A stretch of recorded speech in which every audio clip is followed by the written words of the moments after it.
Holidayguru's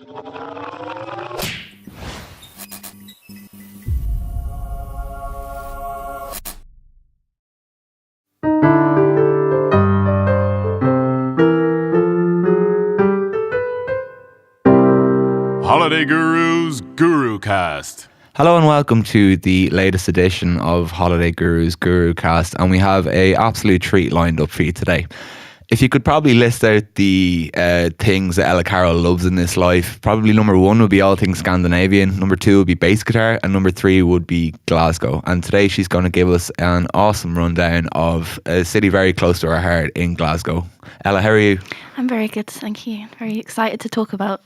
It was sort of a second home for me. Like, I lived there for 2 years when I was at university, and I just totally fell in love with the place. So I'm happy to share some insider tips and tricks for I've everyone. never been, and pretty much whenever we hear about Glasgow, it's usually dominated. I know I'm a guy and stuff, but it's dominated by football and the Old Firm and stuff. So it's nice that I've heard that it's kind of developed into an area of I don't know, trend and Yeah, I mean, there's 3 universities in Glasgow, so the huge student population keeps everything really sort of vibrant, and there's always stuff going on. There's always new things opening up, so it's always a place to check out, and you can Nice keep one. going back to it, and you'll always find something to do. And also, as well as Ella, we have Shane here. Shane, how are you getting on? How you doing, guys? Yeah, I'm doing good. Not too bad. Just feeling ready to go for another episode. Excellent stuff. Well, we won't hold you or delay you any longer. So as I said, we have Ella's insights into Glasgow. We have an interview with the very chilled out, real nice guy, Quin Schrock, about his what I would have to say is probably one of my favourite Instagram accounts in terms of photographic style and just creativity. And we're going to be joined by him so he can describe to us just the awesome life that he gets to live. And finally, we have Shane bringing another version of his weekly top 5. So let's get right into it with Ella's Where2How2. Where2How2. So as I said before, I've lived in Glasgow for 2 years. I studied at the University of Glasgow, and before I went to Glasgow, I'd never been to Scotland before, so really it was like a kind of a step in the unknown for me at the time. But it's probably one of the best things that I've ever done, because it's just such an awesome city. Like, anyone who's been there knows exactly what I'm talking about.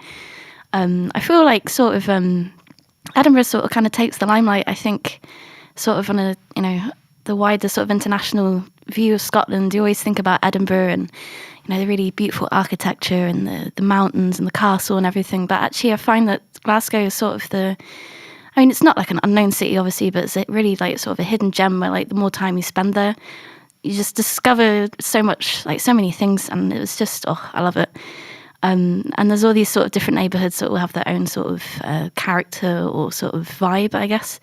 Yeah, and I mean, it's in the last couple of years that it's really kind of come into its own. Because, for sure. for a long time, it did have somewhat of a kind of a dodgy kind of reputation. Yeah, for sure. But it's, you go there and you realise that it's just those sort of views, these kind of views of Glasgow are totally not the reality. You go there and it's super welcoming. The locals are amazing. They're so funny. They're sort of I love really Scottish people. They are brilliant, but they're always happy to have a chat with you, which is sort of, for me, the big difference from London, where I grew up, where it's silence in the tube, but you can get talking to pretty much anyone, and they're always ready to help you out and stuff. I'll start in sort of the city centre of Glasgow. It's really sort of the place, Glasgow is that proper sort of big city vibe, which is actually what I really like. Sort of Edinburgh is obviously a city, but it's quite small, I guess, or it feels quite small. It's a very sort of cosy city. It's more kind of intimate than, say, Edinburgh, because Edinburgh is quite international, maybe. Yeah, there's a lot of tourists there, and obviously Glasgow is sort of, it's not really quite high up on the agenda as Edinburgh, I think, for a lot of international tourists, but it has that proper big city vibe when you go there, and especially sort of the actual city centre is laid out like a grid. So I did get lost a few times, but as soon as you start remembering the street names, it's dead easy to get around. It's very satisfying as well, it's that usually, geometric. Yeah. It's usually when you find the best things as well, as when you do actually get lost and try and just kind of, I don't know, figure your way back onto the grid. For sure, that's the good thing about Glasgow, is that actually you'll find that there's a lot of, you have obviously your main streets where you find all the bars, but you can take a wrong turn, so to speak, and you end up down a little lane, but then suddenly you find all these little shops that were totally hidden away, which is always really cool. And obviously, in the city centre, you can shop until you drop. They call it the Style Mile. Buchanan Street's the main I guess I wouldn't say thoroughfare, but it's just a massive street. Like it's all pedestrianised, and it's just like every kind of shop you can imagine, like from like really cheap sort of, like H&M and everything to like really luxury high end jewelry, like designer clothes, like everything you can think of, it's there. And you can imagine at the Christmas time, it's just absolutely rammed with people, like all doing the shopping, and there's like lights everywhere. Like the atmosphere is just totally buzzing. Like no matter what time of day you go, there's always like street musicians playing, performing, which is always super cool. Obviously as well, you have like St. George's Square, which is just a few blocks away, which is also kind of like the actual centre of the city, I guess. And then from there, like you have all these like I said, like the grid. There's all these different squares, like Merchant Square, which is also really nice. And next door to that, you'll find the Gallery of Modern Art, which also, like the horse statue with a cone on its head, like that's outside that, and there's always a cone on it. Like I don't know how they do it, but it's actually like it's illegal for them to put it on. But they, as soon as the police take it down, I can guarantee you, like in a few hours, it's there again. And there was like a really massive controversy that they were going to raise the plinth of the statue so that people couldn't climb on it, and there was like a huge backlash at the time saying like we've got to keep Glasgow coney and keep the cone, like all these really like massive campaigns. It was pretty funny. It's kind of an example of the type of humour that Scottish people do have, like exactly. It's very Irish in that kind of way. And I just like I respect them for climbing up that high. I don't know how they do it, to be honest. Like it's pretty nuts. You have loads of culture as well. Sort of the lighthouse is sort of like a cultural area for like it's just tucked away off Buchanan Street, and it's just like a centre for like design and architecture. You'll see it in the School of Art as well, which is obviously like designed by that famous architect Mackintosh, which is like super beautiful. Along Socky Hall Street is a bit infamous for all the nightlife because it's just like bar after bar after bar, and you have clubs like the Garage, which every student knows. I had quite a lot of nights there, to be honest. But there's always like live music. Like this is what I really love about Glasgow, is like Edinburgh sort of has the theatre and sort of the literature behind it, but for music you can't beat Glasgow. Like every kind of genre you can think of, like you'll find it. Like there's always performances going on. And if you keep following Socky Hall to the west, then you'll eventually get to sort of the West End, would you believe it? And it is sort of like the really sort of student-y area. I mean, there's 3 universities in Glasgow, and the main one is like the University of Glasgow, which is a beautiful building. I mean, we used to say it looks like Hogwarts because it has all the spires and it's up on a hill, like overlooks Kelvin Grove Park, which is all very leafy, very beautiful. And then on Byers Road is where sort of the main area or the main hub of the West End. And you'll find like super trendy restaurants. Some of my all-time favourite places, if you ever go to Glasgow, I recommend checking out the Hillhead Book Club, which I think used to be an old cinema.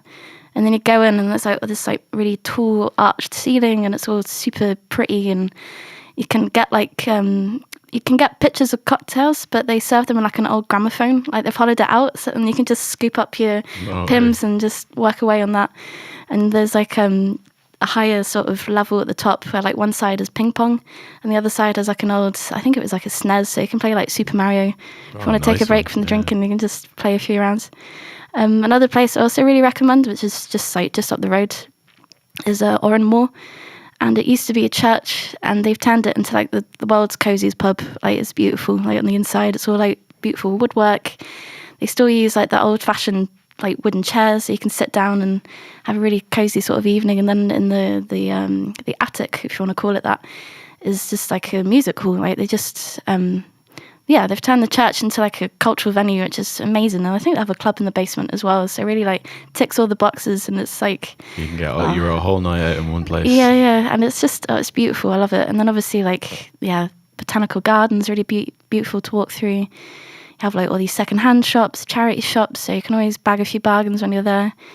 And yeah, I mean, there's just so many places to list off. Like, I mean, even off Byers Road, like there's a place called Ruthven Lane, which is just a tiny little street, and you go in and there's like suddenly a restaurant there called the Hanoi Bike Club that you would totally miss otherwise if you just walk past. And there's like a record shop tucked away. There's like an antique shop that sells all sorts of knickknacks, and it's so full of things that you can't even walk down the aisles because it's just so rammed of things. There's so many places, and there's always something going on. Like the student population there with all the club nights, you could go time and time again to Glasgow, and you always have a different experience every time. And it's just, I don't know, it's very. I love it. I love it. I Yeah. really do. It's just brilliant. I think I can see like the your heart beating a little bit faster than it Yeah, normally I mean, does. it's been a long time actually since I've been to Glasgow, so I think maybe it's time for me to pay a little visit. And I think you've managed to get the enthusiasm levels raised in all of us there. I think that's pretty much it, Ella, is it? I think so. Amazing stuff. That was fantastic as always. I can add Glasgow to my list of must visit places for 2018, and we look forward to your next instalment. So let's move the show on to our interview. Okay, so for today's interview, we have a good one lined up. Everyone at one stage or another has toyed with the fantasy of dropping everything and just hitting the road. We here on the Gurucast are always trying to give you guys the inspiration to get going on one of your own adventures. Our guest today has done something along those lines, and Shane can tell us a little bit more about it now. So Quin Schrock, the man we're interviewing today, is quite literally living the dream. His adventures take him around the world, and he's got one of the most inspiring Instagrams you can check out today. And we are absolutely delighted to say that we are speaking with him now. Okay, so Quin Schrock, thank you so much for joining us. How are you this morning? No, I'm doing great. Thanks for letting me take the call. No worries. Okay, so basically our first question, from our studies of your Instagram account, we're big fans of it. We can follow your adventures, and maybe for some of our listeners who would not be aware of yourself or the type of life that you lead, could you maybe give some background information for our listeners? Yeah, of course. So I was born and raised in Southern California, which is, at least from my perspective, is all about action sports. So I grew up skateboarding and surfing and in that type of lifestyle. So I've always been a bit of an adrenaline junkie, you might say. And I love the feeling of bombing down a hill or catching a big wave. These are the type of experiences that I chased as a kid. And what I do now as a career is I chase these same experiences, but I try to capture them with my camera. So with technology nowadays, we have really good cameras that can capture the feeling and the moment pretty well. So I have a number of clients that I represent, like GoPro. A lot of people know GoPro. I worked with them and Sony and all these different clients that like my photos that I've been posting on social media. And I do that professionally now. I basically go about my life living it exactly how I want to be, and I accept relevant clients that like my work, and I do work along the way for them. So, yeah. Oh, awesome. So basically, you're like living the dream. Pretty nice. Yeah, so social media has kind of enabled this ability to kind of just live your life and capitalize on your personality in some ways. So I've been doing that for, I guess, full time for about 3 years now. But I've been very active on social media for about 4 or 5 years. So it took a good year or two to build a following before I could do it full time. Awesome. So another thing that we noticed ourselves from our research is that you went to university in Hawaii. For many people in our part of the world, that's like one of your dream destinations in your lifetime. Yeah. Is there anything that it is over here too? Is there anything in particular that attracted you to study in Hawaii? Was it the surfing, or was it something about the kind of lifestyle there? Or? Yeah, well, like I said, I grew up surfing and skating. It was always the dream to go to Hawaii. It's kind of like where surfing started, and it's where like the best waves in the world are. So, yeah, before I was a photographer, or we even thought about being a photographer, that was always the dream, to live in Hawaii. And luckily for me, my 2 older brothers went to school in Hawaii. So they kind of paved the way for me. And I went to a small school in Hawaii called BYU, which is kind of hard to get into unless you have like a family connection or something like that. So my older brothers gave that to me. And I didn't have the best grades, but I was able to get in just through some family connections that they had made. So I went to school in Hawaii from 2010 to 2014. And you were studying something quite... Yeah. I studied business and accounting with a minor in Spanish. Ole. So I graduated ready to be an accountant, a CPA, a certified public auditor. And it kind of goes... That was in 2014. It goes against your, what you've previously outlined as your urge to kind of seek that thrill and capture those moments with technology and whatnot. So from that point, you decided to, you're an accountant now, by all accounts, from what you're telling us, a complete kind of contrast to the type of person you are, and you feel natural at your most natural. What decided to, was there any particular eureka moment that made you leave the comfort of your 9-to-5 world behind and say that you wanted to kind of lead a different life? Well, man, there's a lot of factors. I would say the biggest one is actually I got married young when I was in Hawaii. So I was married for about half the time I was in college. A lot of my drive to be an accountant and to get good grades and to build a financial future for myself came from my ex-wife. So, long story short, that relationship ended. I got divorced right towards the end of when I was graduating. And when all that fell through, all of a sudden I really just had no ambition or desire to be an accountant. I wanted to get back more to my roots of, skating, surfing, and I wanted to see the world because I hadn't traveled at all, except, Hawaii, California, and a little bit in the States. So that kind of, that made me want a fresh perspective.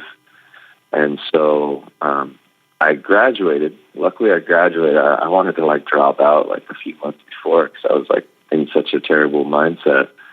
But yeah, I graduated and I took off on a trip to Peru for the first time, just traveling, and fell in love with it. So I think it was mainly this relationship that made me want to break out of the norm. But it was always in the back of my mind, like, man, I wish I could travel and I wish I could do all these awesome things. I found myself behind a desk, like looking up, like, what are the 10 tallest mountains in the world and how do you get to them? And I was just kind of like daydreaming the whole time. Like I wasn't really fully engaged in my work. I was wishing I was somewhere else. I think a lot of people who would be in that situation where they are finishing their studies, a lot of people, especially in America, can be around the age of 22, which can be really quite a shock in terms of discovering what the real world is like and stuff like that. So it's very, very commendable that you did decide around that point, or after your brief flirtation with the real world, if you want to call it that you did decide to forge this kind of path for yourself. I'd say like a lot of our listeners could relate to that as well. Yeah, it was a great decision, it turns out. Yeah, and as we all know, like in the kind of world of travel, there can be highs and there can be lows. Can you give us an idea of like what were some of the highlights of your travels and what was maybe some of like the kind of like real low points when you were traveling and maybe made you want to kind of give up on it? Oh yeah, it's always so up and down. I had so many stories. Let me see. I'd say, well, one of the biggest lows was right when I was starting out. I'd say I went on my trip to Peru. When I came back from Peru, I actually went back to Hawaii because I had some family back there. So I stayed in Hawaii till like 2016, or I guess off and on until about 2016. So one of the gnarliest experiences as I've been pursuing photography happened on the west side of Oahu. We were doing this hike that hardly anybody does. It's called Ke'au Ridge. It's a lot of bushwhacking, and then you get up to this really sketchy, like knife ridge that nobody ever is up on. So you're standing on top, and you can see basically 360 around you. And in Hawaii, it's like the mountains to the ocean. So I was pursuing these knife ridge hikes, and a lot of them weren't very well worn. So you can imagine there's a lot of really sketchy rocks on these knife ridges with 100-foot drops on both sides.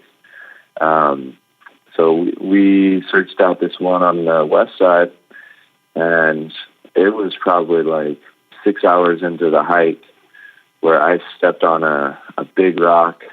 It was about the size of myself. It was a boulder that was ready to give out, and it gave out instantly when I stepped on it. And I fell off of a 25-foot cliff, so like an 8-meter drop onto more rocks down below, and it broke my foot in multiple places. Oof. And my friend that I was with had to hike out, so I was basically laying down there in this pile of rocks for a few hours, and my friend hiked out and called the fire department, and I had to get a helicopter to come in and drop a basket and climb in to this helicopter basket and get life flighted off of the mountain.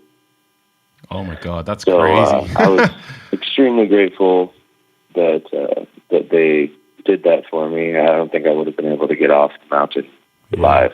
Yeah. And like, and can you give us like, maybe, is there any particular thing that kind of sticks out in your mind as like being like, you know, like those moments when you say, I'm so glad that I travel like around the world, you know, is there any kind of one moment that sticks out in your head? I mean, I'm sure you have tons of them, but is there one that sticks out? There's some really low moments, but I would say the majority of my career and my lifestyle right now is kind of that. It's just like, you know, it feels pretty surreal to be able to do this as a profession. But one of the best trips I've ever done was the last one that I just did, which was a southern states road trip. So I saved up and got this adventure mobile. This was my first trip in this new van that was super comfortable, has like a full-on kitchen and a nice bed and whatnot.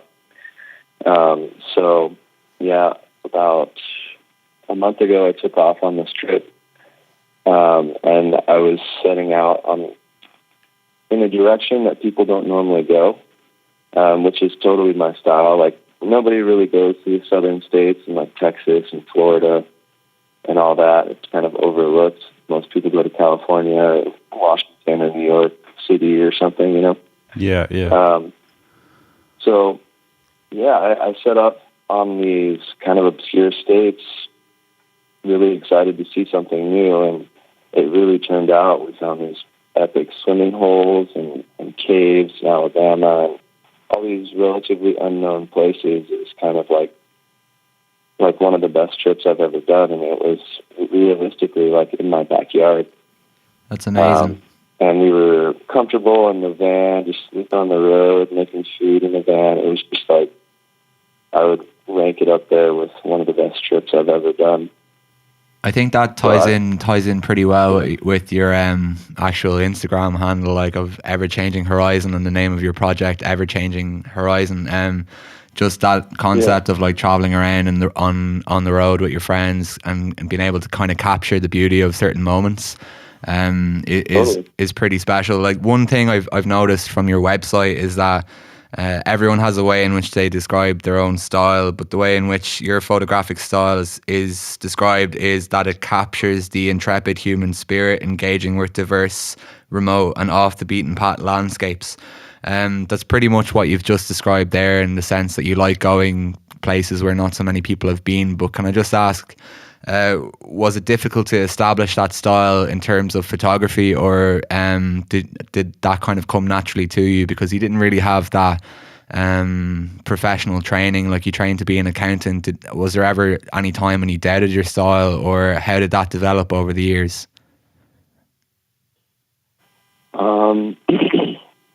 Yeah, that's a good question. I think it was always natural for me. I've always had a bit of an obsession with being different and, standing out as an individual. I know it doesn't seem that way because accounting is completely contrary to that ideal.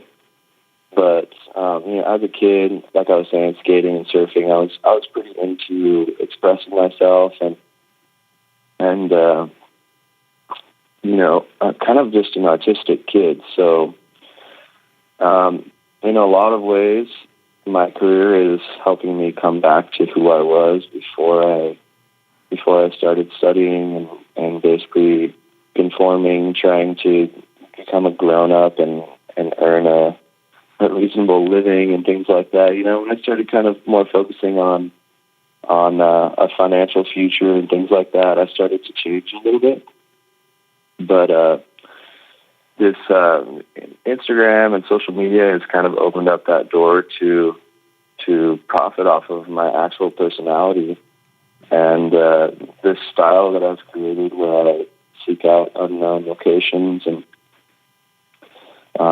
do crazy things like cliff jumps and sleeping on the road for 6 months straight. It's a bit of an extreme lifestyle, especially for Americans. It might be more common in Europe, but it seems like I see more Europeans that are more on my level. But I think the style very much came naturally, and I don't think it's really changed much over the years either. I look back to some of the first images that I took, and I see them as very similar to the ones that I'm taking now. Yeah, so it's almost like Michael Jordan in a basketball. It's just when it touched your hands, the camera, you just knew that it was all meant for you. But so what can we expect from the future with you, Quin? Like, have you got any big plans for any big trips or any big projects coming up that we should look out for? Yeah. Oh man, I got lots of stuff in the works. Probably my most exciting thing is a Europe trip. I've never been to Europe. So I'm planning to be in Europe, I think 6 different countries in Europe just over the summer in June and July. So nice one. And you should definitely call into us here if Germany's one of those. The world. I've never been to Europe or Africa or the Middle East. So awesome. Nice one. Quin, thank you so much for sharing your insights with us today. It's been an absolute pleasure. And if you happen to be in Germany, which is where we record this podcast, then you're more than welcome to come in and pay us a visit. Thank you again for your time, and we will be hopefully talking to you again soon. Thank you, guys. Thanks, Quin. Bye, Quin.